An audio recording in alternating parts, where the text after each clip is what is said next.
Douglas, thank you so much for coming on the show. I want to start with what led you to join the CIA. Well, I was looking for a job. Thanks for having me on the program. It's not a great romantic story of my lifelong dreams about being a spy or an intelligence officer.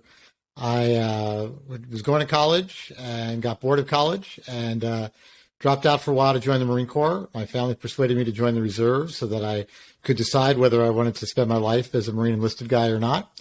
12 weeks at Parris Island convinced me that college was actually pretty good. And I took advantage of being a reservist to do my active duty time and went back to school. I got very interested in foreign affairs, what was going on in the world, which was the 1980s, early 1980s. So the United States was still in the midst of the Cold War with the then Soviet Union, and that pretty much dominated the headlines, and all the various other parallel conflicts, be it Afghanistan or in Latin America, all had a place footing in the Cold War. And I met an adjunct professor who was a former career Foreign Service officer, and like me, after he retired, went back to teaching, which is what I've done. I teach at Georgetown University. And just a real inspirational guy, just the most articulate, eloquent, smartest human being I ever met. I thought, I want to be just like him. I want to be a Foreign Service officer. But I was not quite as polished as my mentor and idol, and grew up in the inner city in New York City, in the Bronx, during some rough times in the 70s. The Bronx was burning, all that kind of stuff. And I think ideally he was doing me a favor to steer me away from the State Department, because he went ahead and dropped my name with the CIA, because this is, the early 80s. There was no internet, cell phones, and the agency came looking for you basically back then.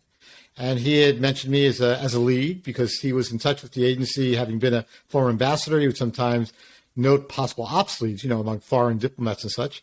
And I just got a call out of the blue, if you would, from a federal government official offering me an opportunity to come to an info session. And I went down there. It sounded pretty cool, the idea of intelligence. They didn't give you much detail, so I didn't really know what it meant. In fact, the CIA wasn't as public back then as it is now. But it sounded like it'd be a good fit for me, and luckily they thought I was a good fit for them, and everything sort of worked out. Well, you have a new book out called The Recruiter and Spying in the Lost Art of American Intelligence. And you kind of mentioned that maybe there's been some decline in American intelligence since 9/11, the Iraq War. Why do you think that's the case? Well, I used my own career in the agency over 34 plus years, and half of it was before 9/11 and the other half was after. So it kind of lays out fairly evenly. And I sort of juxtapose the changes that the agency went from that pre-9/11 period to what followed afterwards. And in a way, my book is a love story about human intelligence and the art of spying, and to try to demystify it and challenge some of the Bourne Legacy and James Bond and Mission Impossible stuff by pointing out the real stuff is actually a lot cooler in a lot of ways in terms of what it does, but what that life is like for a case officer like myself, or for the agents we recruit, and for our families and all the various relationships. And what I saw was during the war on terrorism that followed 2001, the agency changed its direction very much from prioritizing foreign intelligence, espionage, classic spying, to more focused on paramilitary activities, more focused on covert action. And it was, in a sense, a plea to the agency and the government and the public as well, that that's really not what the agency does best, and it's really not what the public needs most from the agency. And so it suggested, here are some things we might have lost, the loss of American intelligence, that classic elite espionage service. And here's some reforms we can consider to get ourselves back there once again, which was essentially required by our realignment of priorities to great power competition, near peer competition, depending on how you want to refer. We see a very aggressive Russia. We see a very aggressive China. And it's great to be able to fire Hellfire missiles and geolocate terrorists in the battlefield, but we really need are the secrets as to what our adversaries are doing. And I'd like to think that the agency is doing just that based on actions, based on what I see reflected in the declassification of intelligence, which is just exquisite pieces of information that one scratches their head. How did we find this and that out? And I'd like to think it's because we've reinvested in the spying business once again. Why do you think we went away from it after 9/11? What would be the meaning of that? What would be the purpose? Well, if you take yourself back to those times, and 2020 hindsight's grand, but living through it, the agency and its leadership really believed it faced an existential crisis, that the agency as they knew it might no longer exist. People wanted accountability for 9/11. They wanted heads to roll. And the agency did a lot of things right and did some things wrong. But the agency can't talk about what it does. It has no public lobby. DOD, Department of Defense, the FBI, they're very public organizations. They've got lobbyists and people that speak on their behalf, and the agency basically is no comment, no comment. So based on the pressure on our political representatives and based on some consternation among some, like particularly at the time, then Secretary of Defense Donald Rumsfeld, who was no fan of the agency to begin with, never was, and felt upended in a sense by the agency's ability to get on the battlefield in Afghanistan long before his military was able to, because for reasons that are legitimate, the agency's small, agile, has the ability to maneuver. The DOD is so huge that it has so many more bureaucratic loops, and also was trying to determine what its authorities were. This was a war. CIA had a covert action authority, so it had the authorities to go ahead and get on the battlefield. But between that and then what followed with the invasion of Iraq, where unfortunately the agency sided with the White House, President Bush and Vice President Cheney, who were very eager to prove Saddam had weapons of mass destruction. And it wasn't universally held in the agency that they did, but the pressure really resulted in the agency steering away from pure objectivity and said, yep, they've got WD, and obviously they didn't, and the rest is now history. So if you look at that time period, the agency thought it might be going out of business. So what can we do to preserve ourselves? The agency has one unique capability by law that no other agency has, and there's 18 actually U.S. intel agencies. It's the CIA that can conduct covert action. It's the CIA that can conduct activities that the president can stand in front of the world and goes, I don't know anything about this. We had nothing to do with this. And that's pretty unique. And the president at that time had some pretty significant challenges, which he had no solutions for. Al-Qaeda was driven out of Afghanistan, but they were now in a sovereign country, Pakistan, with which we were not at war. And they were planning and plotting and operating from there in ungoverned space. And the Pakistanis were somewhat unwilling and somewhat incapable to go after Al-Qaeda. There are also lots of prisoners and high-value detainees. The FBI didn't want them because they didn't have legal jurisdiction to arrest and prosecute these people because they weren't traditional enemy combatants in uniform. And for that, and had committed no documented war crimes that we knew of other than terrorism, which itself you would think is a crime against humanity. But they couldn't take him, and the military couldn't take him as prisoners of war because they weren't traditionally prisoners of war. So what were we to do with these folks? The agency stood up and said, we'll take him. Now, we can go back in history and talk about the pluses and minuses. I think that turned out to be a really dark chapter on the part of the agency, but mostly because not of what we plan to do, debriefing prisoners, but of how we did it. The renditions, the enhanced interrogation, essentially torture, which is very inconsistent with the way the agency practices business, because when you recruit spies, you need them to be your partners. You need them to collaborate, so you don't coerce them.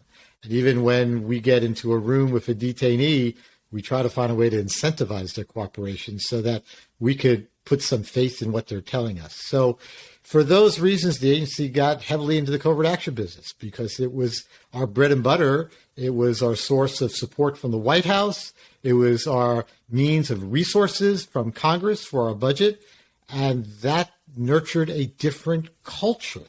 A culture was, this is what's paying the bills. It's paramilitary activities. It's covert action activities. So the agency heavily aligned its resources and the way it developed personnel, which in turn meant maybe we weren't investing as much as we should in tradecraft, in the evolution of technology, which so altered the landscape of espionage that we saw the Russians and Chinese and Iranians certainly using to great effect for both influence and counterintelligence and cyber attacks and the like over the years.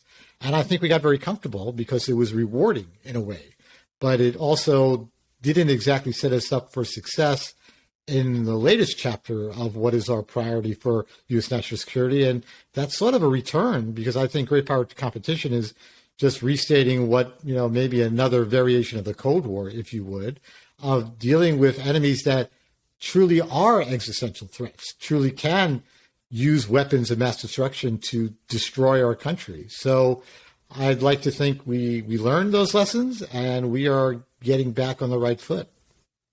What do you think the CIA can do to restore its credibility? I think a lot of American institutions have lost credibility with the American public over the past decade or so, let's say. The CIA being one of them that lost credibility even before that, with what you just mentioned, with saying there were weapons of mass destruction in Iraq when in fact they weren't. And I wonder if some of the Afghanistan pullout has hurt the CIA's credibility or not. I would actually love your take on that. But what can the CIA do to restore its credibility with the American public, or is that even important? Well, I think it's absolutely important. It is particularly challenging to be operating as a secret organization in a free and open society. You have to count on the trust of the public. You have to count on their buy-in. And there's limitations in how you do that, because we can't go out and tell most of our successes, because they would no longer be successes if you started talking about them. So what you hear about generally are the failures, because they become rather public. And that's what the public sees. And there's images of, prisoners in orange jumpsuits and torture and waterboarding. There's, why did 9/11 happen? There's, well, you said there were weapons of mass destruction in Iraq, and there weren't. So absolutely, there was an image and a credibility problem. And the CIA contributed it in some ways. There were certain mistakes were made, right? And we don't do PR. And in fact, often the agency, when the times are worse, we become very insular and, rather circle the wagons and say, well, we can't talk about that because of sources and methods. And it's true to a point. And I think those are all contributing factors to why we now have a Office of the Director of National Intelligence.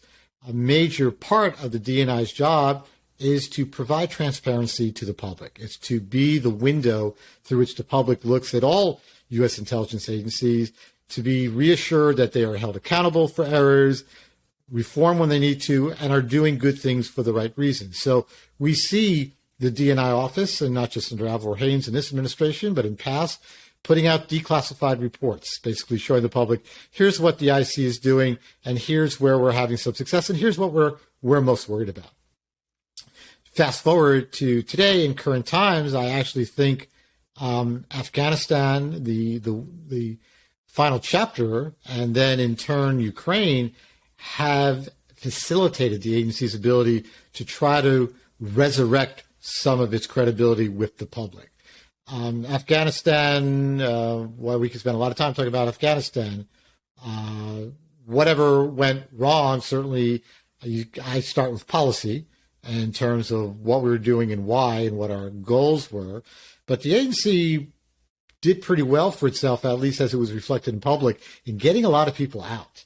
The agency got a lot of Americans out where we needed to go really behind enemy lines, if you would. And that was done by CIA officers and their people on the ground, as opposed to, thousands of Afghan commandos who the U.S. military trained.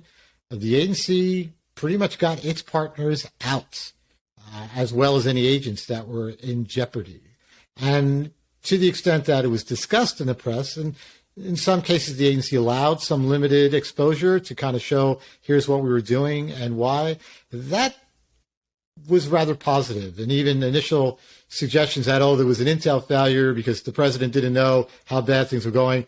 increasingly the press has documented, no, actually, the CIA told the president a year out, if you do this and that and this, including the withdrawal on the timeline and the way the withdrawal, here's what you're going to get in weeks. And that was documented, I saw, whether it should have been or not, in some media reporting. Now here we are in Ukraine, where amazingly and in unprecedented fashion, intelligence has been weaponized as a national instrument of power. The declassification and exposure deliberately of key intelligence pieces had an effect on the battlefield and certainly had an impact on preempting a dissolution of solidarity in the Western coalition that was necessary to support Ukraine and stand up to Russia. Those intelligence reports, more or less, and for the most part, were borne out by actions, were borne out by events. It was as if, Putin did everything we said he was indeed going to do. And I think that went a real great distance in restoring the credibility of the agency in the public's eyes, so much so that it might actually have over-embellished their expectations. Now everybody wants to know, okay, what do we know? Let me know. What do we know about Russia and China? What are they doing next? There are things you could declassify, but even as much effort as you make in protecting your resources and methods, anything you put out is an advantage to the enemy because they know at least what you're looking for and perhaps where you're looking at. So even if it doesn't necessarily put a finger on a person or a select collection technique, it's going to help them to defend themselves. So I think it's great. We've done that. Honestly, I do. I support it. I just think it needs to be done with great care and caution and balance. And I think we need to manage the expectations of the public, which it's wonderful that they now hold the agency in higher regard that, we must know this and we must know that, but that we're a little careful in how we do it. And in fact, just the last couple of days, there have been some reflection in the press about, there's intelligence reporting about Russian military officers talking about the use of nuclear weapons, which is what caused so much alarm in the Biden administration.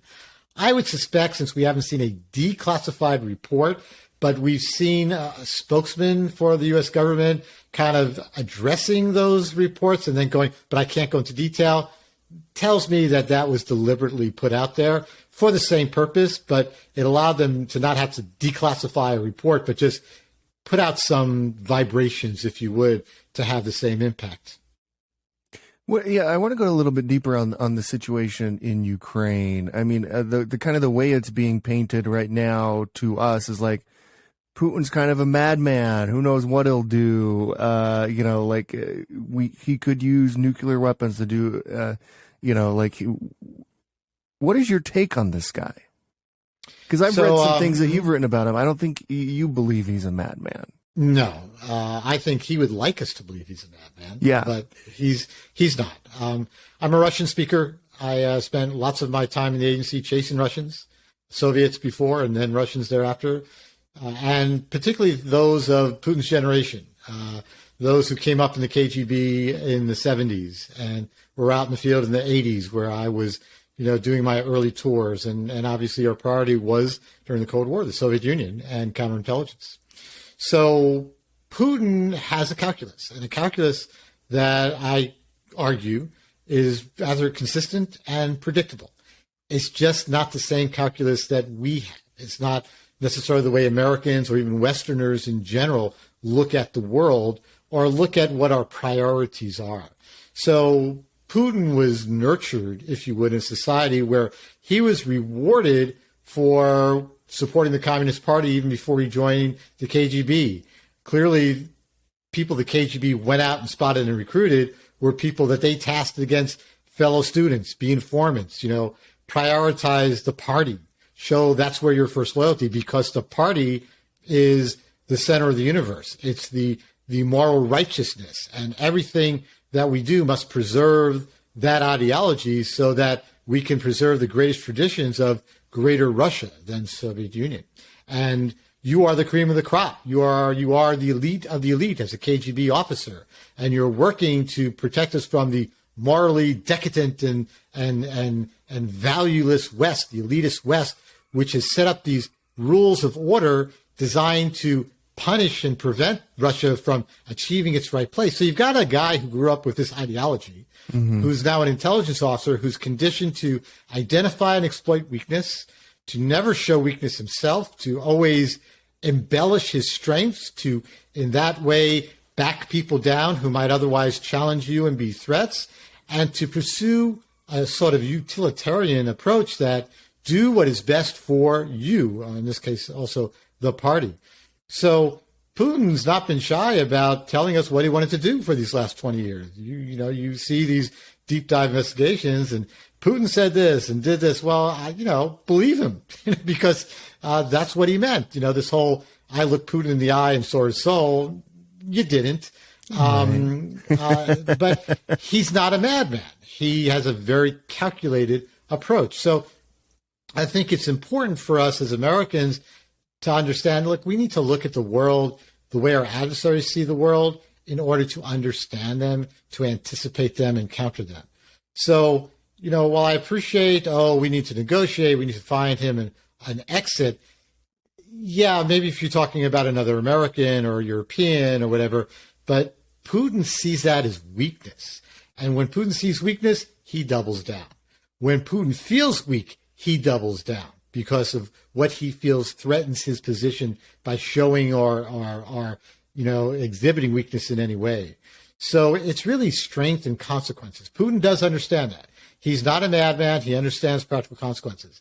If he knows for sure the United States is going to obliterate his army on the ground in Ukraine if he launches a tactical nuke, he's probably less likely to use one because if he loses 300,000 Russians, despite how brutal he represses his people, he's got a problem on his hands.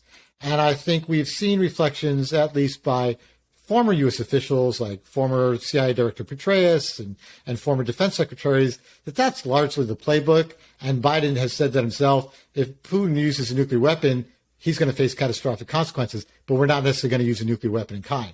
And you know why? Because we don't have to, right? Putin has to because he can't go toe-to-toe with the West militarily in a conventional battlefield. But the U.S. and its NATO allies, probably without landing soldiers even on the ground in the Ukraine, could probably destroy every little piece of equipment he has there and really set him back. So I think by telegraphing that, by not just messaging, but also actions that demonstrate we are prepared to do so is important. But if you show daylight to Putin between partners or even in America where there's unfortunately, and this is not a partisan issue, but Republicans are campaigning to reduce aid to Ukraine. America first, we need that money here.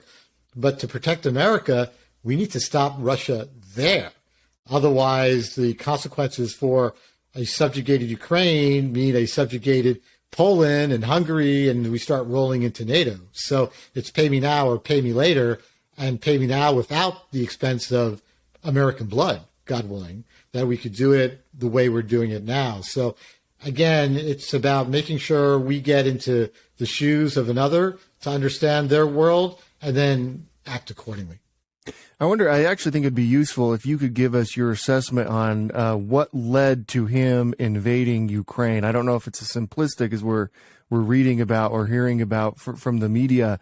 Is it possible he doesn't invade Ukraine if the United States says we're never going to let Ukraine enter NATO? Was it really like kind of that black and white that could have stopped this whole thing? Or what led him to, I'm going in there? So what's Putin's priority? It's preserving his power. Whatever threatens his power is what he's going to act against. Developments in Ukraine he saw as ultimately a threat to his power. So next door to Russia, a country of 144 million people, once part of the greater Soviet Empire, is Ukraine, 45 million people. And, it'd be like us looking at some country in the Western Hemisphere, looking at them as our poor cousins. Now, all of a sudden, the poor cousins have more freedom, a better economy, a better life than Russians do. And they don't have the same degree of repression, where much has been written that Putin had a social contract with the Russian people. Stay out of politics, keep your mouth shut, and you can live your lives. You can have jobs and money and go to McDonald's and travel to, to the beach and whatever like that, and you'll be fine, but don't mess with politics. Let me run the country. And that's fine. But now they look next door and different circumstances with people that were once their fellow citizens are, freedom of expression, freedom of the press, democracy, pluralism, and son of a gun, their economy is getting bigger and bigger, and they're becoming more integrated into the global economy, the global world. They're, integrating into the European Union. They're seeking confederation and eventually, partnership and membership in NATO, that these are all good things. That's the last thing Putin can afford, to have his people going, why don't we have that? And then for Putin as well, were his aspirations of reclaiming the wealth of Ukraine. And Ukraine has often been called the breadbasket of the world for a good reason. And also tremendous industrialization. And you've seen, I'm sure, pieces on the things that come from Ukraine that you don't realize when you drive your car or go to the grocery store and such. It's just amazing what comes from there. And that very much in Putin's mind was part of the greater Soviet empire, which to him is still Russia. One actionable reflection of his mind and his outlook on the world is, so Russia has two principal intelligence services, right? They have the SVR, the Foreign Intelligence Service, which is their CIA. They're the overseas service. They spy abroad. And they have the FSB, the Federal Security Service. And they're more like the FBI. They're primarily a counterintelligence, internal domestic security group. Well, for all the former Soviet states, be it Ukraine or, Uzbekistan, Kazakhstan, the principal intelligence collector is the FSB. It's the internal service.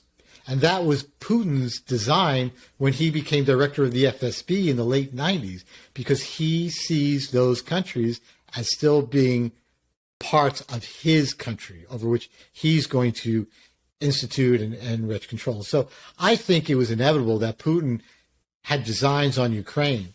I think he had opportunities at different points to sort of cut his losses. He made tremendous progress reaching his goals in 2014, where he forcibly seized Crimea, which historically has been a bedrock associated with former Russian empires. I mean, it was Catherine the Great that gave Crimea to what was then Ukraine. It was Khrushchev under the Soviet Union who formally annexed it. And it was the late 90s Russian leadership, mid-90s, that formally recognized Ukraine's borders at the breakup of the Soviet Union. So he always had that desire to bring Ukraine back in the fold, because he's always seen Ukraine as part of the greater Russian, greater Soviet empire. So I don't think there's anything he could have done or we could have done. But were he to, in 2014, said, I'm going to stop here. If you all formally recognize Crimea as Russia, formally recognize Donetsk and Luhansk, the two provinces in the east, we're done here. And maybe 2014 Ukraine and 2014 America would have gone, okay, we'll go for that. But he always planned to do more as he felt himself positioned to do so. And obviously Russia embarked on what they thought was a spectacular modernization of their military, which was clearly very overhyped, probably believed by Putin himself, but clearly overhyped. And they believed that the Ukrainians were going to greet them as liberators, particularly the Russian-speaking Ukrainians. And there's a lot of dead Russians who died at the hands of Russian-speaking Ukrainians who certainly didn't see them as liberators. So, he's now made his bed, but I think what he's counting on now, having mentioned it earlier, is that it's going to be off the code in Europe come winter, and Russian energy supply has been cut. It's hurting the economies. It's hurting everybody's economy. The United States has a real high likelihood of having the House, the Senate, go to the Republicans. Republicans haven't been shy about talking about cutting aid to Ukraine. So he thinks he's got time. If he can make it through the winter and circumstances tilt his way, then he believes the long game will favor him. And he will eventually achieve his ultimate goals. And I certainly hope he's wrong. How would you grade Obama's response to the invasion of Crimea in 2014? You see a lot of former Obama officials in the Biden cabinet and in the Biden national security structure. And the constant refrain is, we made mistakes. we made mistakes when we were young and bright-eyed and whatever, and looking at the Arab Spring and not doing certain things we should have, and looking at Russia's invasion and annexation of Crimea, and we should have done more. So one would like to think mistakes were made, and they were. But the fact that these folks now are there who bear the scars of those mistakes are, fool me once, shame on you, and are going to be more resolute about making the right adjustments, taking the right tax and such like that, if they have the opportunities and if they have the tools. But no, I won't. I certainly won't defend the Obama administration's choices in Ukraine. I think fortuitously what they did right was they embarked on programs to strengthen Ukraine. That you see clearly an overt U.S. program to arm, support, train Ukraine, provide them the wherewithal to fight back.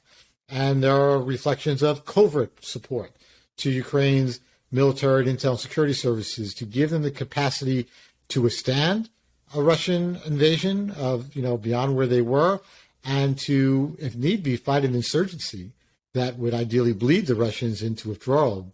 Things have actually worked out even better because those foundations, the training, the intelligence support, has had amazing effect because, we've given all these great high-speed, low-drag weapons, right, but they only are effective because for the last 7 years before, 2014 to 2021, we had been restructuring how the Ukrainians do intel, how they do defense.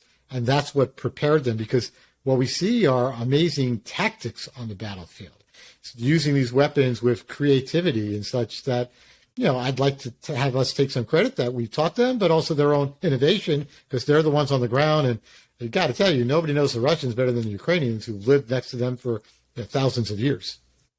It does seem like Obama's calculus, and I believe he even said something to this effect, it was like, Crimea and Ukraine are not vital to the United States national security. And you do start hearing that argument being made a little bit more now. It's like, why are we sending, kind of just blank checking Ukraine? How does this enhance or help the United States in terms of their national security? Do you have an answer to that? It's clearly a dangerous precedent when a country could say without legal justification, we have a right to someone else's territory. And it establishes a precedent as you recognize it or as you dismiss it as an issue and look the other way. When Iraq invaded Kuwait, we went to war, the first Gulf War. It was the illegal seizure of territory. And yes, you could say there were other national interests, clearly oil and energy, but similarly, we have the same vital interest in Ukraine as a European country. I think that's lost on a lot of people. Ukraine is part of Europe. It's a European country, right? It's right next to multiple NATO members. Poland, Lithuania, Latvia, Hungary. That should be very clearly part of our area of focus and interest because whether Europe impacts the United States politically, economically, militarily, which is why the United States got involved in 2 world wars over Europe. Ukraine is part of that calculus. So to allow Russia to say, we have every right to Ukraine, and the world goes, well, not legally so, but okay, as long as you cut it out and don't make our lives any more difficult, then what's to stop them from saying, Poland's borders aren't really historical, and indeed they're not. Poland has moved literally as a country over the centuries from one part of the world to another because the Germans and the Prussians and the Russians argued about what part of that territory they wanted. So let's say Putin decides, we're going to go back to the 1890 borders because that's what Poland is, and that means half that country is ours. What then?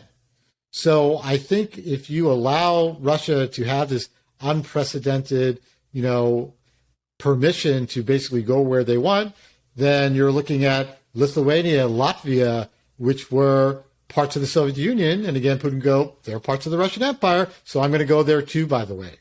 So where do you draw the line? Those countries are part of NATO.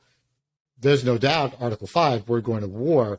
But if you let Ukraine go, then you fortify Putin politically, and legally, because then he can go, well, I've got precedent here. What's the difference? What's so different about these countries? And he could seed some doubt, particularly with those who don't want to go to war, who don't want to invest in the blood and treasure. But it's sadly that highway of appeasement, which, historians go, look what happened with the Germans in World War II, and look what happened with, you could list so many analogies. So what I try to educate and enlighten is, for Americans, this really is our war. This is not, we're just being really nice, we're helping somebody else, or this is like Vietnam and the whole, well, we're fighting communism and it's dominoes because we don't stop communism today. No, this is an unrepentant aggressor who has consistently told us his plans to take back all parts of what he considers greater Russia, greater Soviet Union. And friends, that includes existing NATO countries. What do you make of this Russia-China alliance? Like, it seems like that's really been deepened. It's a complicated relationship. I know those are buzzwords, but the Russians and the Chinese are not natural allies. They are both people deeply immersed in their own history, where they see the other as the great aggressor. I remember speaking to Cold War era Soviets and then Russians who still refer to the Chinese as, you can't trust those Mongols, because they'll come over the border again like Genghis Khan and such. They remember their history. Similarly, the Chinese remember Russian incursions into China and Manchuria and such like that. So I think that they have a lot of common interests which bring them together. And they have interests that align right now, just like in the 80s, China was delighted to cozy up to the United States to counter Russian hegemony, which was a Chinese phrase, right? But right now, the Chinese feel threatened by the West. They feel threatened by liberal democracies. They likewise have a social contract with their people. It's, we'll give you 8 to 10% of GDP growth every year. You keep your mouth shut, right? You can have your apartments and your cars and such like that. But China, it's not easy to keep 8 to 10% GDP growth every year. And China is trying to position itself to be as galvanized and fortified internally as it possibly can. And the risk to that is the West, because China needs to continuously grow. They need to continuously grow their economy, and then they need to continuously defend their spheres of influence, whether it's fishing rights, industrial rights, their Belt and Road Initiative, which is their grand economic plan to try to expand influence and integrate other economies and such like that. And the threats to those ambitions are the United States and its allies in East Asia. So it's an autocracy. Russia's autocracy. They're both fighting the West. They're both fighting liberal democracies. They're natural allies, but to a point. What Russia has done in many ways has hurt China, because it's hurt China economically, because it's hurt the world's economy. And China depends on selling things in America, in Europe, in the Far East, right? It requires those external markets. And if we're not buying Chinese goods, that's a problem for China. So you see some stepping back on the part of Chinese officials. You see this recent conference that was done in the stands where, the Chinese were there, the Indians were there, and they basically lectured Putin publicly about the evils of, aggression and war and, give peace a chance kind of thing, right? And these were his buds. So I think the U.S. has done well to leverage what we know about where China has considered helping Russia out by selling military goods or providing support, to which China has clearly stepped back. So right now in that whole dynamic, China's the big player. It's, Russia's not calling the shots. China's the boss over Russia in that degree. So I don't think it's as happy a relationship. I certainly don't think, despite some of their language, that we would do anything in this relationship. Right. I think ultimately they don't really trust each other. They use each other because it serves their interests. And that could change as quickly as the winds, the way the world goes. So what is the off-ramp, do you think? How do we get out of this? How do we avoid World War III and nuclear weapon being set off? I think the easiest path to World War III is allowing Putin to succeed. I think his ambition and his plans are clear. They're not secret. When somebody tells you what they're like, what they think, believe them kind of thing, right? It's standing up to him here and now and putting enough pressure that Putin believes it is more costly to him to continue this campaign than to find for himself a way out. I think if you try to identify yourself an off-ramp, which is face-saving, it's like, okay, let's compromise this, let's compromise that. First of all, it's not ours to compromise. Ukraine belongs to the Ukrainians. It doesn't belong to the United States. And they're a partner, but they're not an ally. We don't have a mutual defense agreement with them, right? They're not under common command. So we don't tell the Ukrainians what to do. And we made a huge mistake one of the huge mistakes in Afghanistan was we negotiated with the Taliban and we cut out the Afghan government. That didn't end well for the United States, and it's particularly didn't end well for the Afghan government. So if the Ukrainians on their own go, we're tired of this, we're willing to concede A, B, and C, okay, that's fine. But I don't see the Ukrainians doing that, and they know better not to, because that will simply incentivize Putin to put up the temperature, to escalate. I think we continue down our path. We maintain our coalition. We maintain our unity. We continue to provide the Ukrainians with every means to hurt the Russians in Ukraine so that the Russians feel they need to withdraw for their own. And that's the off-ramp. I think anything else actually brings us closer to World War III. Interesting. Tell us about what it was like, just like the day-to-day, this is a total pivot here, but like the day-to-day life of a spy and being in the CIA. What was that like? Well, when you think about what you're going to be doing before you do it, and then you think about what you've done after you've done it for like 4 decades, it's kind of surreal.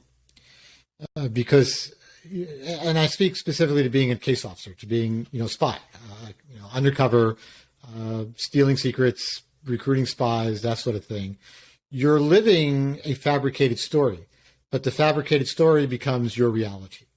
So your day job, whatever you claim to be doing, and I'm not allowed to talk about specific covers, but clearly I wasn't out there as a CIA officer. I was out there as something else, a U.S. official or a non-U.S. official. And that's a life that extends to your family. It extends to everything you do, to taking your kids to school, to being available for parent-teacher conferences, for getting a mortgage or a credit card. Everything you're doing is, it's not exactly true. And you're representing yourself in a very conscious, deliberate way to live that story, because it's that story that enables you to successfully do your job. It's that story that enables you to meet the people you're going to recruit and to be able to securely handle them so they don't get caught and we can keep stealing their secrets. So it becomes rather natural when you do it day in and day out, because it is so conscious and it is so deliberate. It becomes vocational in a sense, right? It's not just a job because you don't shut it off. You're overseas, it's 24/7. It's not like you can think, I just don't feel like being a spy tonight. So I'm going to call up the local counterintel people and say, would you mind not listening to the bugs you have in the house? Don't follow me. I'm just going to see, have dinner with my wife. That's not what you do. Everything you do, every part of your life has to fit into your espionage, your patterns, your profiles, your routine, so that you're able to have this great camouflage to what you're really doing. So it's not necessarily simple. It becomes second nature, and it also, though, becomes part of your family's lives as well. How did you maintain that balance? Like, how did you keep your family together and really maintain these family relationships as you were doing what you just described? That seems like it'd be really difficult. So, your spouse is going to know if you're married or you have a significant other, and we expect them to. They need to, because you need their help. You need their help to protect you. So even if they're not working for the organization, they need to be briefed about who you are and what you do. They don't know your agents or where you're going necessarily. They don't need to know that, but they need to know enough to protect you. Your kids can, your 5-year-old, your 10-year-old, your 12-year-old kid. So they ask a lot of questions that can be hard, sometimes harder and more dangerous to protecting your cover than trying to foil the Russians or the Chinese, if you would, right? So you have to have cover stories for them of where is mom or dad going tonight. So there'd be many a night where, I'd go out and do my things, and my kids were old enough to be up to see daddy was going out. And it's like, oh, I'm doing some late night shopping, or I'm doing this. But then your kid's at some dinner party, right, some event, and talking to some member of another embassy who's talking about how bad the crime is, or the terrorist threat, or the local government has all these checkpoints because it's a police state, and your little daughter pipes up, oh, not my dad. He goes out late at night on purpose because he doesn't want to do shopping when we're around because he wants to spend time with us. And then, the person looks and you go, uh-oh, I know who you are and know what you're doing. So it's tricky, and there's sacrifices. And because it's a vocation, and because it's 24/7, and when, the flag goes up, you might be celebrating your wedding anniversary, you might be having your kid's birthday party, you got to go. And so it does affect certainly life balance. I think the agency does its very best, and certainly better today than in yesteryear, where you were expected to be out there 7 days a week. And now it's like, well, you could have the occasional couple of hours off, for something for yourself. And I'm being dramatic, but there's certainly more consciousness of it, but it's sort of unavoidable because it literally goes with the trade. So it does have an impact. CIA has a tremendously high divorce rate. CIA has a tremendously high substance abuse rate. And I don't think those are coincidental. The pressures are immense, and particularly for those who are living that type of life. Everybody works hard in the agency. Everybody works incredible hours and renders amazing service. But the case officers who are out there spying, it's not a team sport. It's the case officer on the street doing these things, having to live this life. And it certainly has an impact.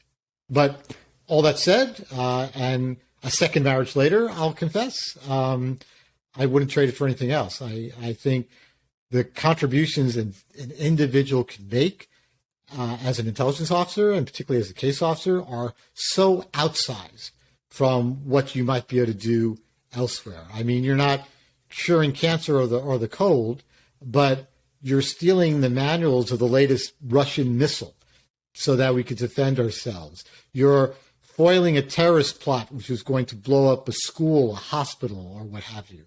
I mean, that's one person collecting the information from one agent providing.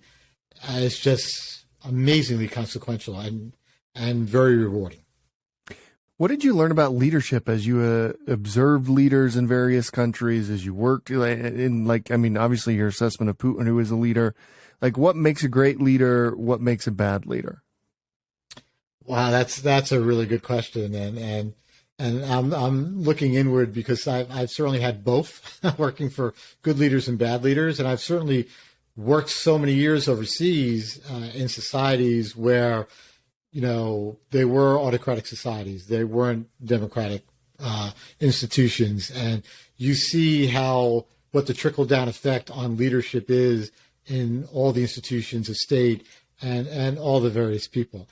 The agency, obviously, like the U.S. military, like any institution, speaks to leadership, speaks to thinking strategically, trying to encourage leaders that the greatest gift you can offer is not you doing great things, but empowering, enabling others to do great things. That's really the mark of leadership, that you as a leader are willing to endure sacrifices to shield the folks you lead so that they may succeed, to provide them top cover, to inspire them, to be an example that, they may be and they should be vocationally better at certain career skill sets than you, but your specialty is allowing them to thrive, to develop, to have confidence, to enjoy what they do, and to in turn become good leaders to others. And leadership isn't necessarily statutory in the sense that you've got to have a responsibility. You're the boss, you're the branch chief, you're the chief of station.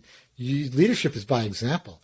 I was inspired by folks that were my same grade, doing my same job, and I'd look to them and think, wow, I like how they conduct themselves. I like how they handle controversy. I like how they get along with difficult people who are like, some people don't, endure fools very well, But signs of leadership is how you rechannel that, how you redirect that, and how you bring teams together. So I've been amazed at great leaders who weren't my boss, who were my peers, or actually people who worked for me or subordinates that so impressed me. So, the qualities of leadership, I think, they tend to be experiential. I think, certainly some people are born with great traits, but I think you learn by seeing things, but you learn leadership by being secure about yourself, that you're willing to change.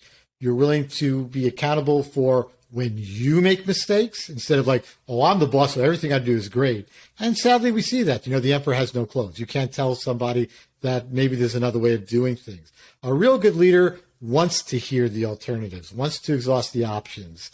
And I don't know how that prevalent that is. I think it's the ideal, but human nature is a funny thing, and power is a real funny thing. And once people start tasting power, it's sometimes easier to say, yes, I'm going to be a transformational leader. I'm going to go beyond myself and think, well, I like all the attention. I like people telling me how great I am, and I'm going to lean in that direction. And I certainly saw that not just overseas among foreigners. I saw it, in the U.S. government at times.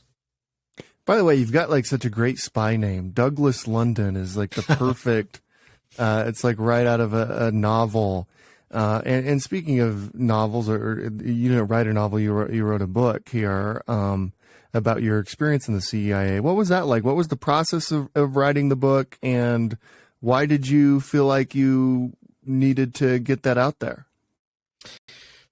The CIA is organized to deliberately discourage you to publish a book or anything else for that matter. It has a very rigorous review process. And their charter, by statute, is to not let you write anything that's classified. But sometimes that's subject to interpretation. If the agency feels by revealing some transgression that will hurt its chances to collaborate or secure cooperation, they can say that's classified. So it gives them a little bit more right to redact things that aren't secrets, but that don't make them look right. So I'm obliged as any agency officer to submit anything I publish, whether it's a book, an article I write in the newspaper, or what I teach to my Georgetown class. I've got to submit that through review. And, at times the process is pretty good. They can be pretty quick. They're very accommodating on what I teach.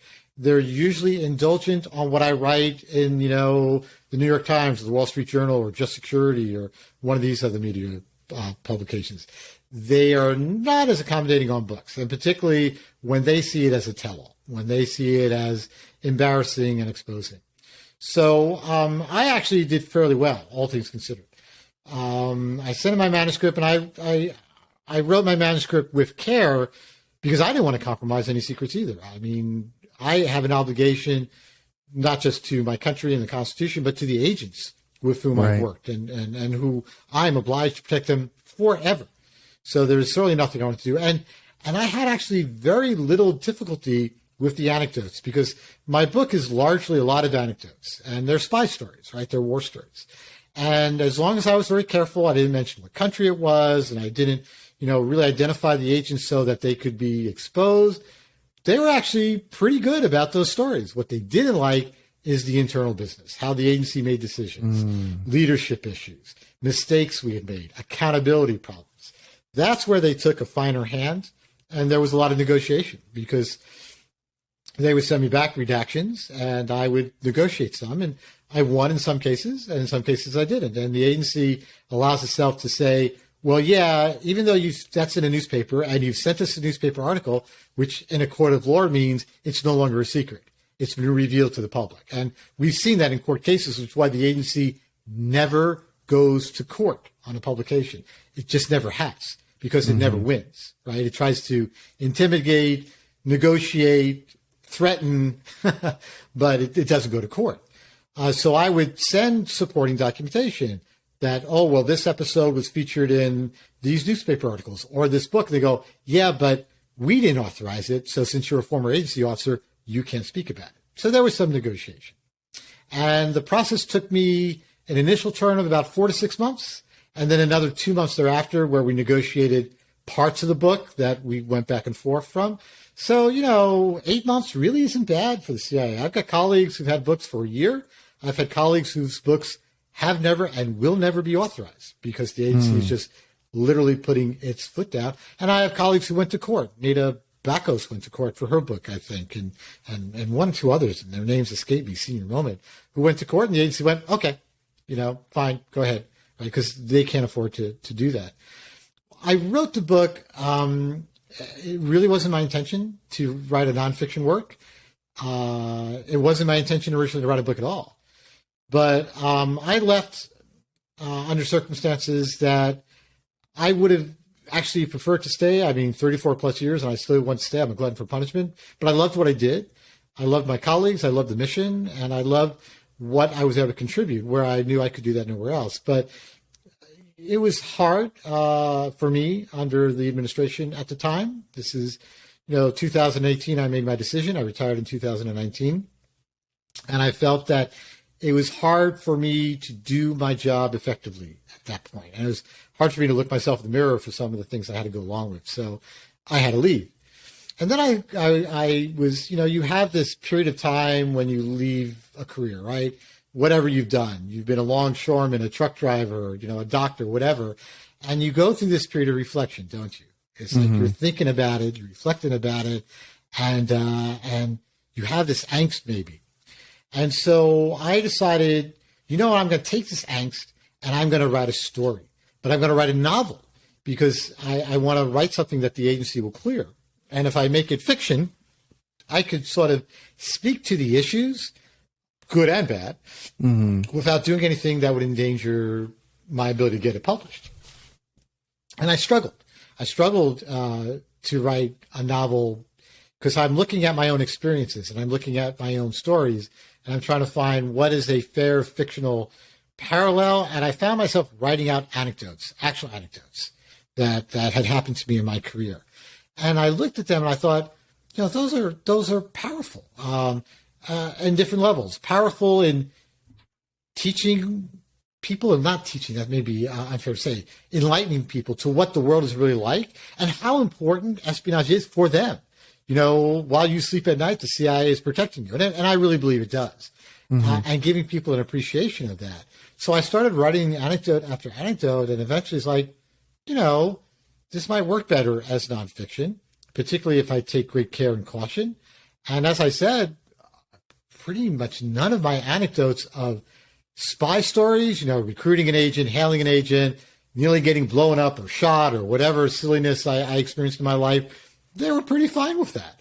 It was, and this guy made a terrible decision and got these people killed and whatever, that they wanted out of the book. So it went pretty well, and I'm proud of the work. I feel that even with the redactions, it conveys the points I want. I believe it conveys my love of the mission and the vocation and the art, and my concern for areas it needs to have some reforms or changes so it can keep doing that all-important mission for our country. Something I've always wondered is how the CIA and intelligence agencies utilize the media as a tool. I'm talking like these legacy media institutions like the New York Times, Wall Street Journal, name a publication, right? And I also wonder about kind of the new media, social media. And we're hearing a lot about TikTok and whether it should be banned in the United States because it's run by a Chinese company, which ultimately, reports to the Chinese Communist Party. How do you think about legacy media institutions like the New York Times, Wall Street Journal, those types of publications, and then social media platforms like Twitter and TikTok and Facebook, and how they are used or not used as tools in intelligence? Well, I mean, there's been such an evolution in how intelligence is collected and used because of the revolutionary expansion of information from social media and online, and in addition to the traditional media platforms. So any intelligence service worth its salt is going to try to leverage what open source information. OSINT is a new source of intelligence. There's 6 actual, getting my academic side, sources of intel. One now is open source intelligence, OSINT. And there's lots of people talking about it and writing about it. We should invest in it. We should do more. Obviously, we should invest in it because the value is a multiple fold. It clearly has a value of information. News that's out there that are available through people's telephone. Everybody these days is a reporter. Every human being in the world who has a cell phone is a journalist of sorts, or a collector of information, because they're taking pictures and films and documenting things intentionally and unintentionally. And so Intel services, all this is open, it's nothing secret, have this amazing streams of information that they could benefit from for knowledge, but also for targeting. If I'm pursuing an agent who can answer the question of, what are the capabilities of Russian hypersonic missiles, right? I'm going to look for anybody who might be involved in the program who has an online media presence to learn about them as well. So there is very tactical information that comes from open source that is used operationally as well as analytically to understand. Clearly, it's a source of influence. It's a source that could be actioned. And we've clearly seen the Russians do that in 2016 election, and 2020 elections, and the Iranians, and the Chinese. And clearly the United States has its own influence programs, but we're a liberal democracy and we've got laws. So U.S. intelligence can't plant things in the press that will influence U.S. opinion. It is literally against the law. And that's the double-edged sword, because that world is so interconnected. It's no longer like putting a newspaper article in some obscure journal in some developing country in Africa or Asia. It's going to probably be online, which means it could land in, Twitter. It could land in U.S. media, which was, I remember one of the questions I got when the U.S. started declassifying intelligence before the February 24th attack that the Russians launched. I had journalists, very seasoned, very knowledgeable national security journalists, telling me this stuff is made up. It's lies. It's part of a covert influence program. And I was saying that's illegal.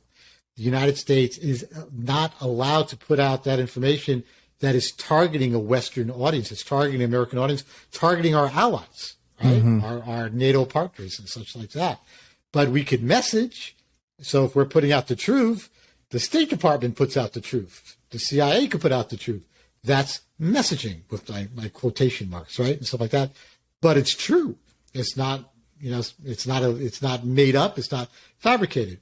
So I think it's harder for the CIA or a Western intel service to legally run an influence program, which includes fabricated material, right? But there's no restrictions on overtly amplifying truth. And you know what's the greatest danger to a despot? It's the truth. The greatest threat to Putin, to Xi in China, to Khamenei is the truth. It's what's really going on in their countries and other countries. So it's really just an evolution of the landscape and how we use it. But to your point, it's been a revolutionary change to the landscape. And there's threats too. Open source intelligence is a counterintelligence threat to me if I'm out there spying, because people are tracking me and, my phone is a beacon, my car is a beacon. Hell, my washing machine is as a beacon, right? It's computerized. It tells them when I'm doing my laundry if they're tapping into it, to kind of get my profile life. So those, and we call it ubiquitous technical surveillance, UTS. It's a challenge, but it's not existential. It's just, okay, here's more adaptations we're going to make. When Alexander Bell invented the phone, that was an adaptation we made in the spy world when there were telegraphs. So we merely adapt and adjust. And the beauty of human intelligence is there's nothing more adaptable than a human being. So we adapt to our dynamic circumstances. What do you think? An FCC commissioner just came out and said the United States should ban TikTok. What is your take on that? I'm of two minds. As an intel officer, the more people are out there talking, the more means I have of learning about them and maybe means I have of accessing them. The danger is when your adversary gets more value than you're getting out of it. And I don't have the expertise to tell you, is TikTok a greater threat as it is? I mean, I've had family members on TikTok. They love TikTok videos and such like that. What's the danger? So the danger is what are you trying to protect and what TikTok gets.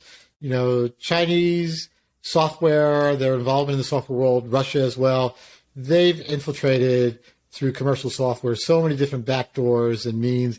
Yeah, TikTok is yet another way for them to access things.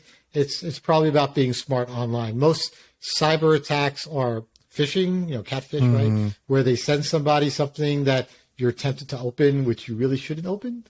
And so it's normally they're preying on human weakness and not technical weakness because, you know, we've got great technology and we have all sorts of backdoors and fixes and stuff. But if people don't practice safe tradecraft, I'm sorry, I used the word, in like they you know, these days, a day doesn't pass that I get a text from somebody. Hi, is this Mia? So that I'll just answer back or emails with, you know, oh, the IRS is investigating you. Click on this and we'll defend exactly. you. You know, so I'm smart enough not to open those. But, you know, I've been a spy. I've been, you know, chased by the Russians, the Chinese. All the bad guys have chased me, right? So I kind of get it. But, you know, to like people who are just living their lives, they shouldn't have to worry about those things. But it's just a feature of life. So, you know, I don't have a conclusive point of view on should we ban these things.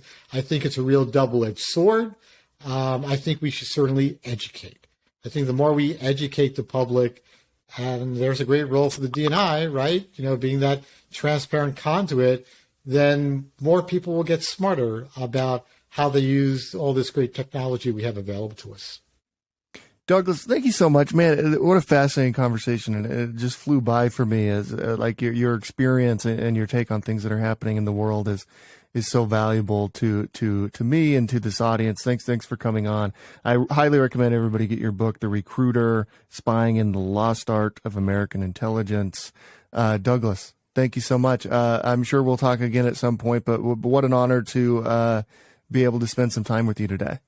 Oh, it's been my great pleasure. Thank you so much. And I really appreciate the people who are tuning in to listen and wish the opportunity comes again.